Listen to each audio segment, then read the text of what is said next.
Greetings. My respect goes out to the organizers who has put on this fantastic and important program for us today. To all those attended and still to attend over the next 2 days, I greet you all in the name of Rastafari. My thanks goes out to the other speakers of fascinating skills and knowledge of true business experience who already have or are about to teach us and give directions and valuable, vital information. Myself, I hasten to add, is not of the above. No skills, no real experience in the field that I've been asked to elaborate on. However, I do have a tired old story of slaying some dragons. And the results of doing that is a phenomenal business of which the Caribbean diaspora in Europe have become very proud. Having sold hundreds of millions of products range from sauces, marinades, soft drinks, pizzas, ready meals, burgers, snacks, and all of the stuff that I don't even remember right now. I'm very proud to be here as part of this forum. My story began in a tiny village called Owell's Content in the beautiful parish of Clarendon. My parents, Lassell, thank you very much, Clarendon. My parents, Lassell and Dorian Graham, had just missed the Windrush. By the way, the Windrush, everybody? Yeah. Okay. To go to the UK. Hence, by the time they had got there, I see some people, I'll explain the Windrush, I see 1 and 2 people. Well, the Windrush was the first ship that kind of left, out of the Caribbean to go to the UK and landed there. But my parents had just missed that, hence by the time they had got there, the UK was already nice and clean.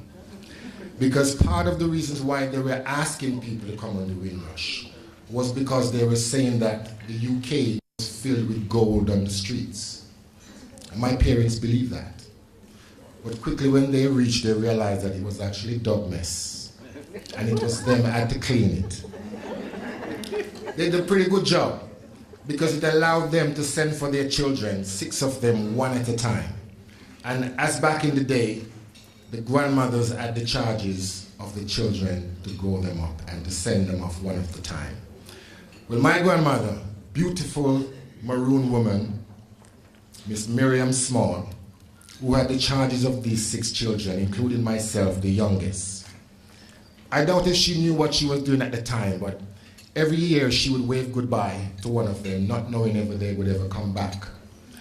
But being the smallest one, hanging on to her frock tail all the time, she decided to teach me everything that she knew about life and about being a Jamaican person.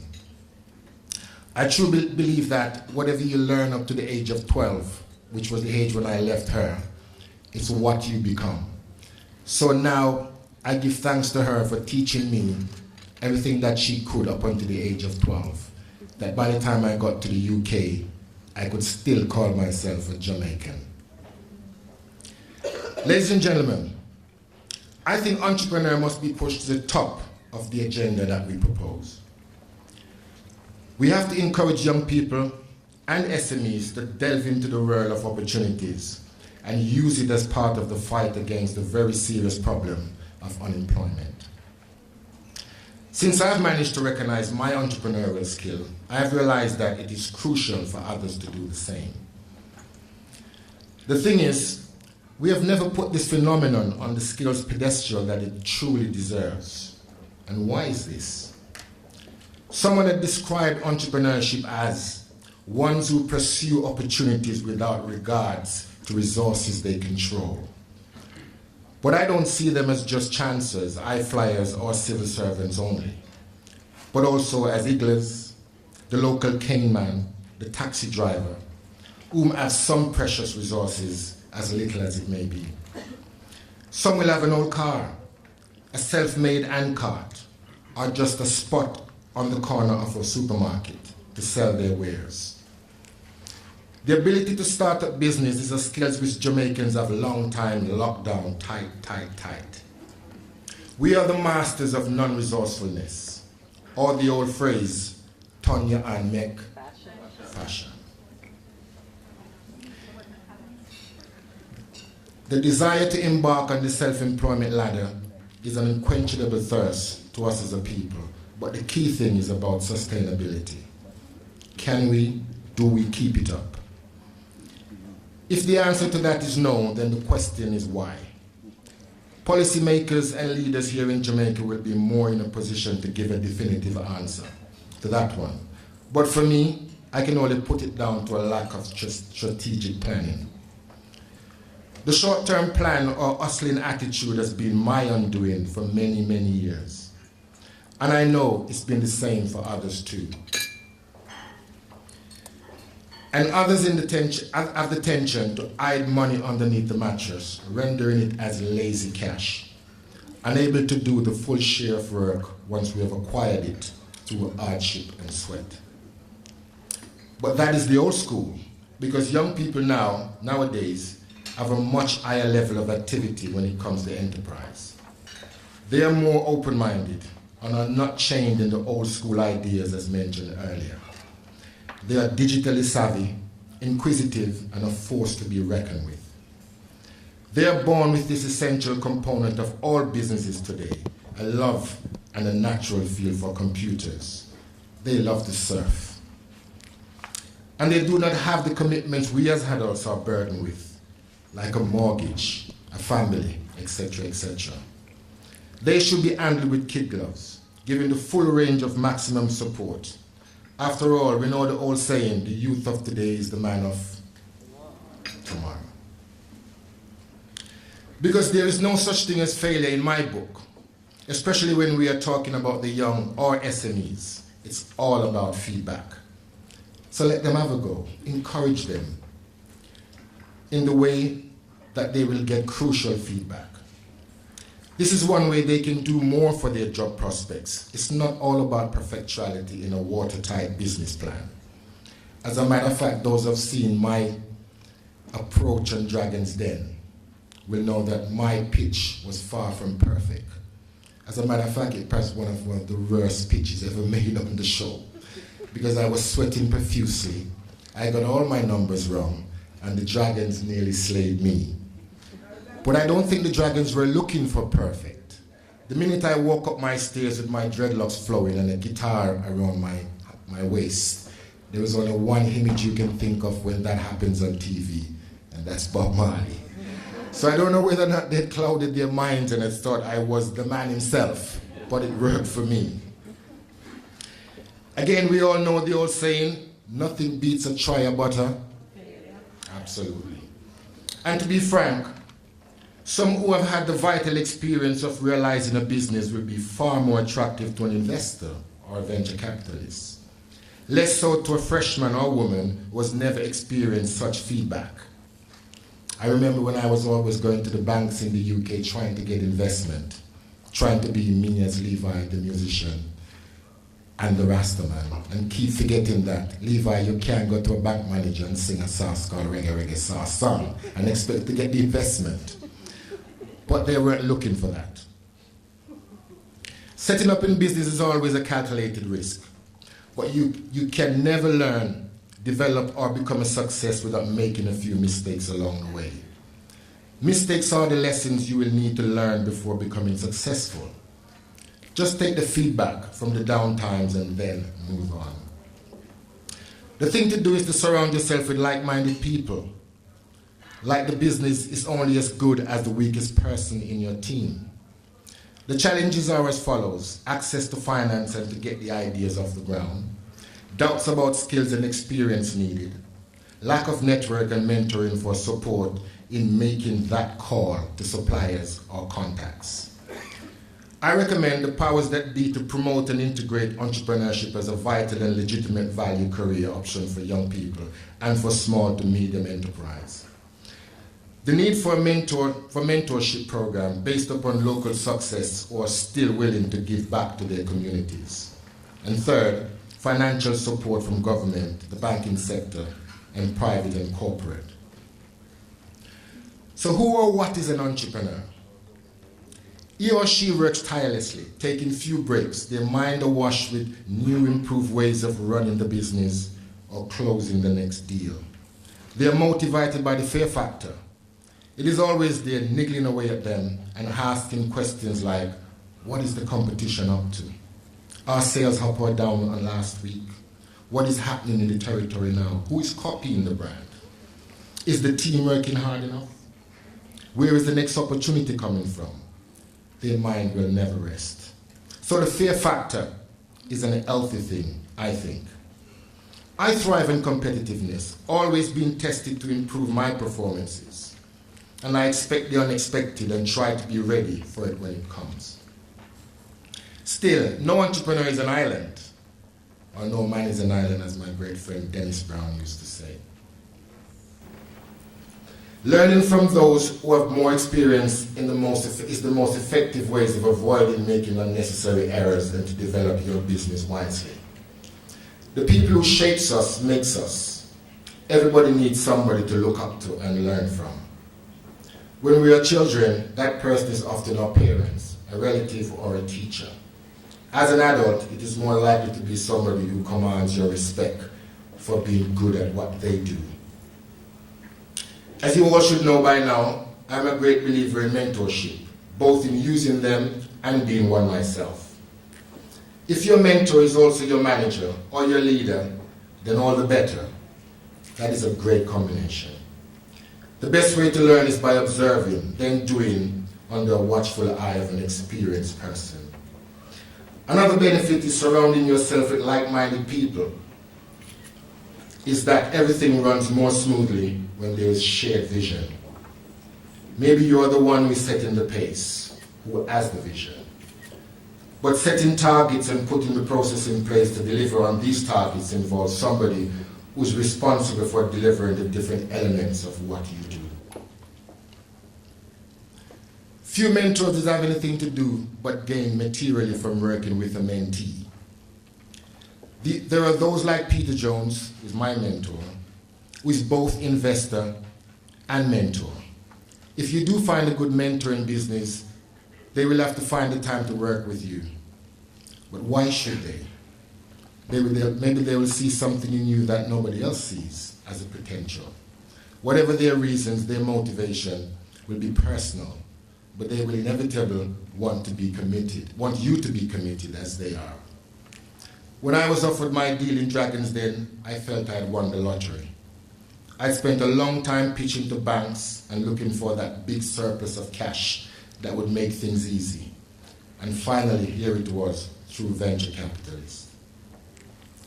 But I quickly learned that £50,000 of VC investment was a drop in the ocean compared to what the investment that I really needed to get the business off the road. Just like me back then, many people believe that money is a shortcut to success, but it means less sweat. That it means less sweat, but that is not strictly true. Hard work is what makes the cash. The investment only opens the first important doors. The startup phase is very much about planning and the long-term view and seeing the bigger picture. I've always thought that getting the startup money for my Reggae sauce business was the most important thing I had to do. But it wasn't. What I needed was to learn how to handle the cash, should I be lucky enough to get it. I had to learn that money flows fast in business, but not in your hand, but through and out, even a clenched fist. Before you know it, you're wondering where it all went. And what's worse, your investors are expecting their slice of that juicy investment cake. Investment finance is a working commodity. It keeps business on the move and makes things happen. It has a value beyond its monetary worth. But venture capitalists invest only if they are likely to see a return on their investment. My investor, Peter Jones, showed me that there are other ways of making your money work for you, other than spending it. It is not always necessary to do everything yourself. In the case of Roots Reggae Sauce Limited, we chose not to buy a factory, but instead to have an arrangement with a top food manufacturer who already had the necessary facilities. The arrangement works for both companies on a commercial basis and always allowed both of us to play to our strengths. And where may I get the money from? which is always the question. It's the age-old question. Well, it can come from banks, private investors, friends, families, money lenders, or your own pocket, if you have something that you can sell, or a house you can remortgage. Some may be tempted to borrow from credit cards and loan sharks, but these are dangerous, expensive route to follow. The money is not the only important element, as I said before. Just as important are the terms of loans and any extra value, such as advice or contracts, that your investor can bring to the table. In the early days of my business, borrowing from my family was my option, and I will always be grateful for my mother for her belief in my venture.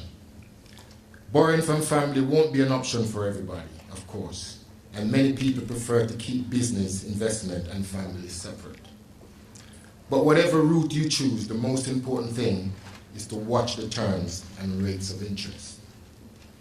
Remember that people will always want something more than you can really give to them. No one is going to give anything away for nothing, even a relative. If you're realistic about that, you won't be surprised or disappointed later. So venture capitalists, are they the sinners or the saviors? Well, don't expect me to say the former, because as I said, Peter Jones is now perhaps the greatest man I've ever met. My mantra is a world-famous sonnet written by an old rapper called MC Shakes. It's all about the virtues that we think about venture capitalists, and it goes like this. There is a tide in the affairs of man. Taking up the floods will lead to fortune.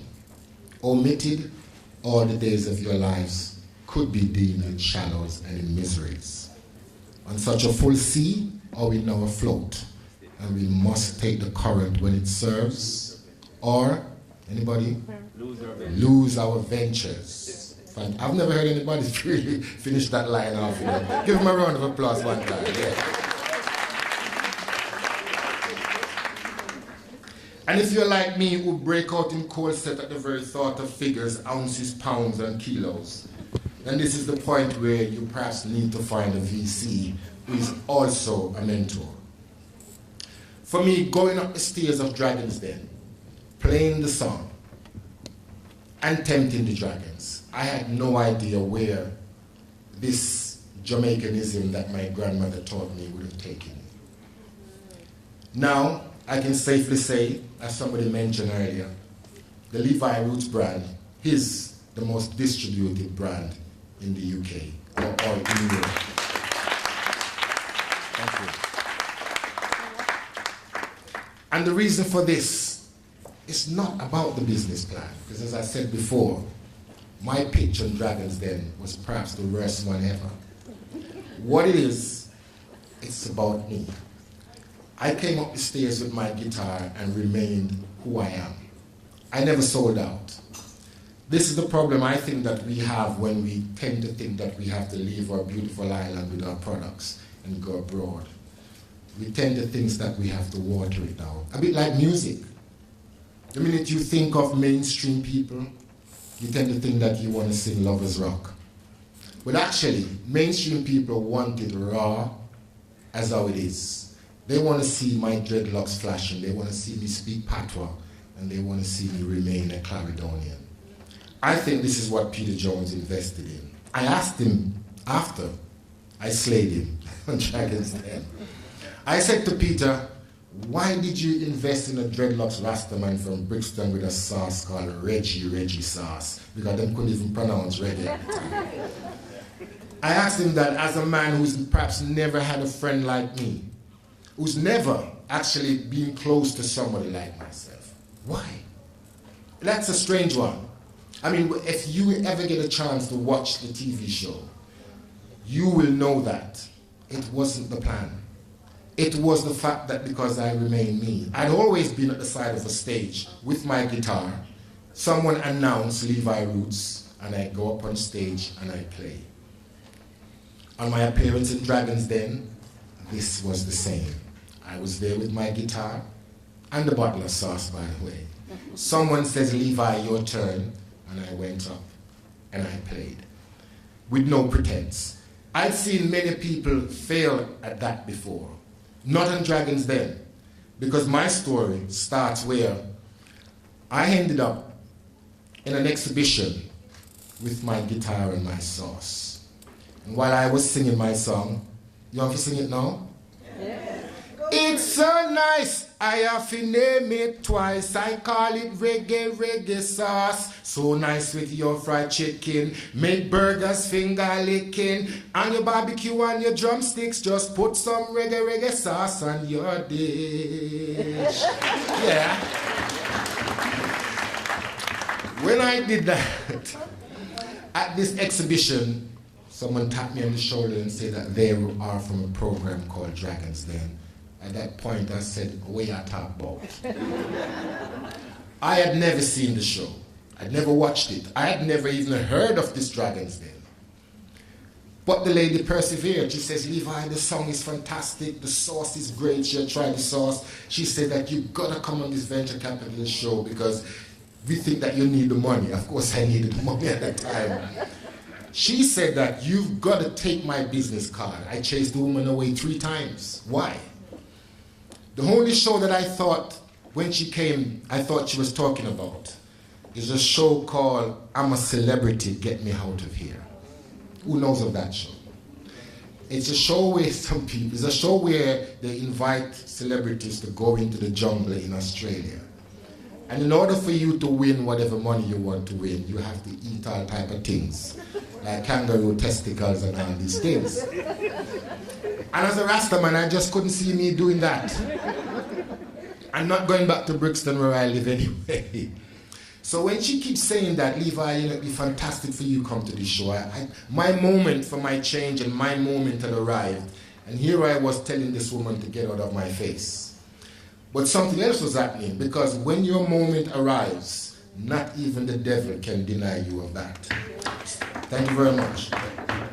So even though myself I was trying to deny me, but somebody else was looking down at me saying, "This is your time."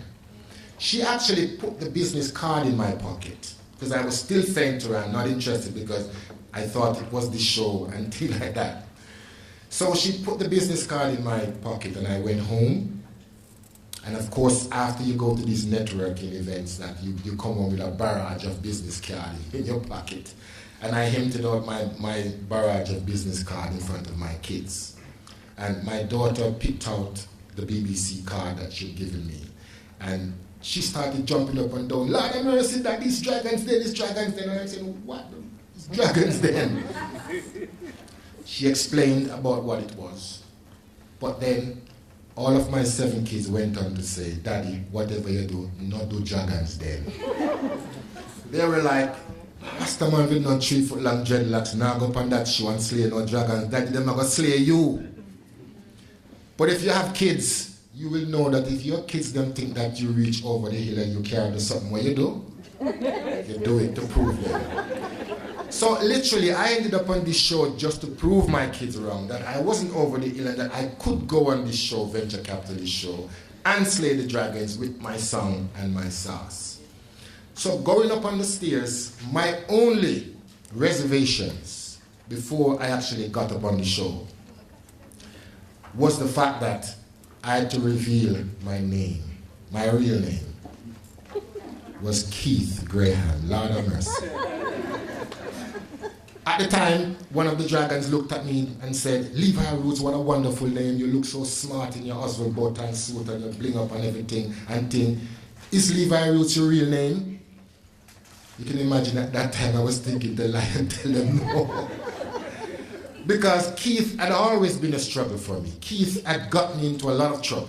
I couldn't focus. As I said to you, when I left Jamaica at the age of 12, I couldn't spell my own name and it only had 5 letters of Keith. I couldn't read, I couldn't count to 10 because we were so poor. As the youngest child, I never went to school. I was holding on to my grandmother, what? Frat tail. So when he says, "Is Levi Roots your real name?" I just thought, Lord of mercy, please whoop up and go a hole in the ground and swallow me, Jesus. Because I'm going to have to reveal that my name is not Levi Roots. Cool singer Levi Roots. But again, they wanted me as I was. They wanted Levi Roots. They didn't want Keith.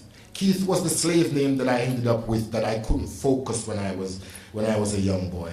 Keith was why I looked up the dictionary when I was 16 and looked up the name Keith Graham and saw it was a Scottish name. And I kept going into the mirror and looking at it. Lord have mercy, I really don't look Scottish, do I? What am I, Jesus? And it was Bob Marley music that made me realize that I am Levi from the month of June, the scribe, the prophet, the person that loves to read and write. Because I'd lost so much trying to catch up with everybody. I was always seen with a book and a pencil. So I took on that persona. So coming up the stairs of Dragon's Den, knowing that these venture capitalists, they can either make or break you. What are they looking for? Are they looking for me to be speaky sporky? Are they looking for me to tie up my dreadlocks behind my back and pretend that I was the finished product?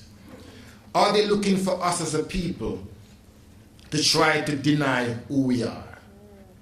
I think if I'd gone that way, I wouldn't be here right now. The precise reasons why Peter Jones invested is because I put my Jamaicanism first, who I am. So ladies and gentlemen, my point about my story here is just saying that we have to be ourselves. In order to compete in this massive world, we're talking about competitiveness, to compete, which is what I am hoping for now. I want to see other business up there alongside myself, not just in the local areas. Because sometimes we tend to think that because we have brands abroad, not just UK, America, or wherever you, and we have it in the local areas, we tend to think that we have arrived. But we haven't. I used to think the same. Until I start going to the areas in the UK that they call the shires. Anywhere that you have Yorkshire, Hampshire, no black people don't live at these places. So if you think you have arrived with your product and you're not in the shires, ladies and gentlemen, you have something new to learn. That's where we need to be competing. And that's where I would like to see other brands starting to come now. I want to see Caribbean food as far as from Land's End to John O'Groats. And those two places are the tip of the UK right down to the very bottom. That's where we deserve to be. That's where my brand is. By no luck of fate, by business acumen. As I said earlier, we chose not to build a factory. And I think that's a key element of what our business is abroad. We have over 50 different products on the brand. How did we end up doing that? Licensing. That's what we do. Whenever time we think of something to do, we find the best licensing company to do that. We have partnered some of the most fantastic businesses in the UK. Subway came to us 3 years ago and wanted to do a collaboration with the Levi Roots brand. Domino's Pizza, another big company, has come to us and did a partnership with us. And God forbid, KFC, Lord of mercy, the amount of money that I spend in that place, them start to pay me back now. Thank you. It was fantastic when KFC came, as unhealthy as they are. Because for me, when I see our people in the line of that store, and knowing that in the UK, they have never partnered with any brand of our precision, never. They only take the money. So when they come to me and says, Levi, we would like to say yes before they even get it out of their mouth. Because I wanted some of our money back. And it's been fantastic, it really has. So now, where is the brand? My proudest moment was to launch here in Jamaica last year. Absolutely. And I want a round of applause for that.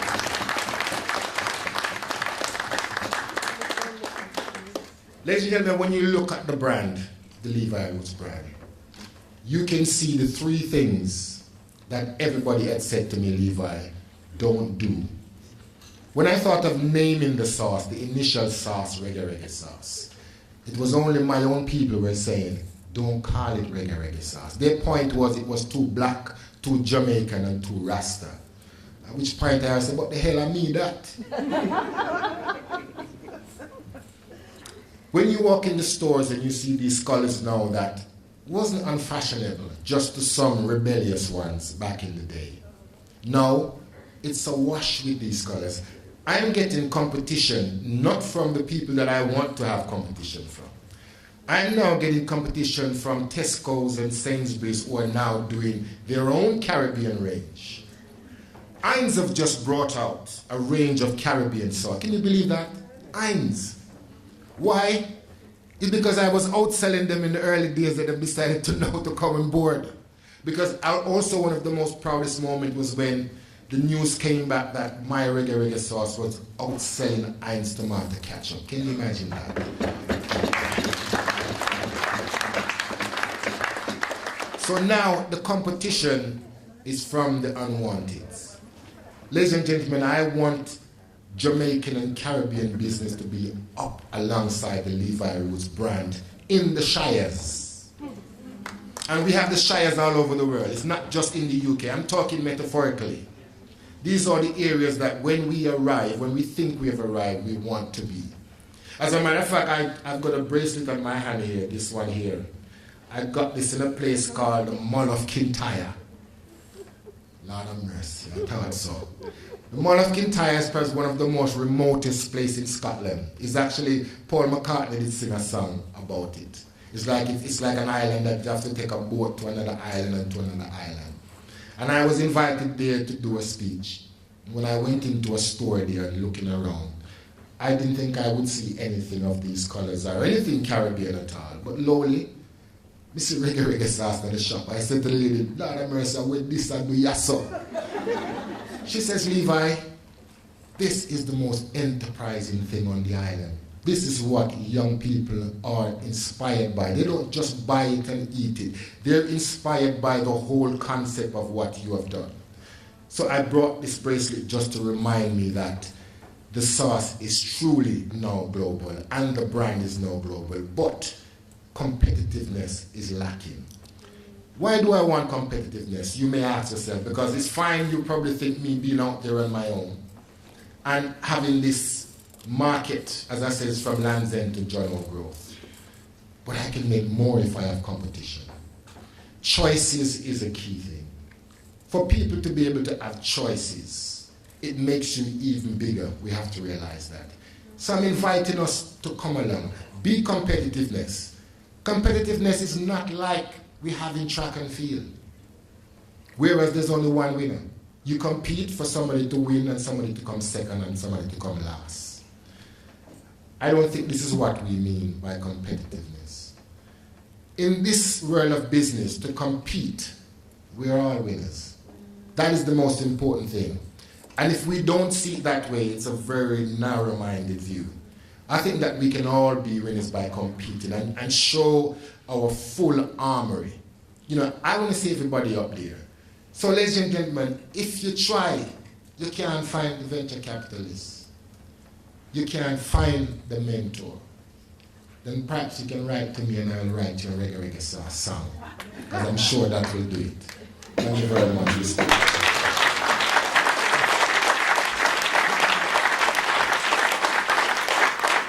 You know, again, I implore everybody that I am not here to elaborate upon the problems of Jamaica or the Caribbean. That's not what I'm about, because I live in the UK. Most of the things that I talk about and the problems that I find with business, I am really referring to the UK. I'm not in a position to talk about here. I think that leads up to people here. And as I said before, I don't think that I am the finished product. I'm still learning. I look at companies like Grace and things like that who's inspired me from the start. You know, for me, the inspiration and the mentorship that I got, not literally, because I don't really know the company that well, but I am mentored just from the history of it, of what they've done, and the trailblazing what they've done. For me, that is the key thing. But now that we are there as a company, you know, I think I want to share this fantastic news. And again, just touch on my proudest moment of launching here in Devon House last year and opening my store there. For me, that's perhaps the greatest movement I've done, because I've come home and not empty-handed. I've come back with the business. And whatever it can inspire for me, whether it's one person can walk into my store in Devon House and see the products in there, for me, it's job done. I think I resonate a little bit with the person who built Devon House, the fantastic Mr. George Stibel. one of the first Jamaicans, if not the first, to leave Jamaica. I think he went to Venezuela, but North America somewhere, and worked in gold and silver and hustle and sell things and come back with a whole heap of money and build Devon House. And I think you all know it, but I love to tell the story of Lady Musgrave. Oh yeah. Yes, Lord of mercy. Lady Musgrave, who, as the Governor General's wife at the time, whenever she ride in her carriage past Devon House and see this great black man, cut in 10 or 12, in front of him house, as the biggest house in Devon Pen as it was at the time. She was so hungry that this man here had a bigger house than what the Governor General actually have. So you know the story, some of you don't, but what she did was ask her husband to build a separate road so that she wouldn't have to go past George Stibel cutting him 10 outside of his mansion in Devon Pen. Well, for me, if it was now and she was around, she'd have to build a tunnel underneath and not go around. Because we would be there as a people to say that we are allowed to do that. We're allowed to be massive and big. It's not all the time that we have to be small. The people will accept us for who they are. So I resonate with George Stibel because I did the same. I left Jamaica as a 12-year-old boy, go to foreign, and come back with something fantastic. So ladies and gentlemen, if you ever have the chance, please pass through the store because I really think it's a fantastic thing myself personally. And just on my last point, because before I left, I have some good news. Is there anything else I always have? We're talking about the next step and competing. I'm just now on the verge of doing perhaps the biggest movement in Caribbean food worldwide. We are now on the verge of doing a chain of restaurants, of 30 to 40 restaurants in 5 years. I have never heard of a chain of Caribbean restaurants in that magnitude. And the reason why I think it's important for us to compete in that market as well, because that's how the other cuisine have managed to be global and big. If you look at French food, Italian food, and Indian food, we all go into their restaurants and we sit down and we eat and we spend our money. But do we have a chain for ourselves? No. I think now is the time for me to do a whole chain. So the business plan is actually started. We'll be doing our first one. I'd love it to be in my local Brixton in South London, where I actually arrived when I first got to the UK. But the brand is large, so we can manage to go anywhere. But 30 to 40 restaurants in 5 years is a big, big job. But the key thing is that if you ask me about building a chain of restaurants, I would know one end of a restaurant to the other. I would know what to do. Ask me to make a great sauce, I can. Ask me to write the song about the sauce and things like that. Ask me to stand up and to be Levi Roots, who I am. I'm good at that. But in order for me to get this restaurant chain off the road, I have to find the right partner. And that's what we've been doing for the past 3 years, and I'm glad to say that we have now found the right partner. We've signed on the dotted line. So watch this space, ladies and gentlemen, because Caribbean food will truly arrive once we have this chain of restaurants. And for me, that will be my time to drink this large glass of rum punch, which since I've slain the dragons, I've had put down on the side, waiting to drink. But so much fantastic thing has been happening to me ever since I came out the dragons then that I haven't managed to drink this rum punch as yet. So hopefully after 5 years and me achieving now the next section of my business plan, because the business plan never stops. It only ends at one pace and for you to continue onwards. My next step now is about restaurants and to build that chain of restaurants. And then, only then, will I finally drink that glass of rum punch. Ladies and gentlemen, thank you very much.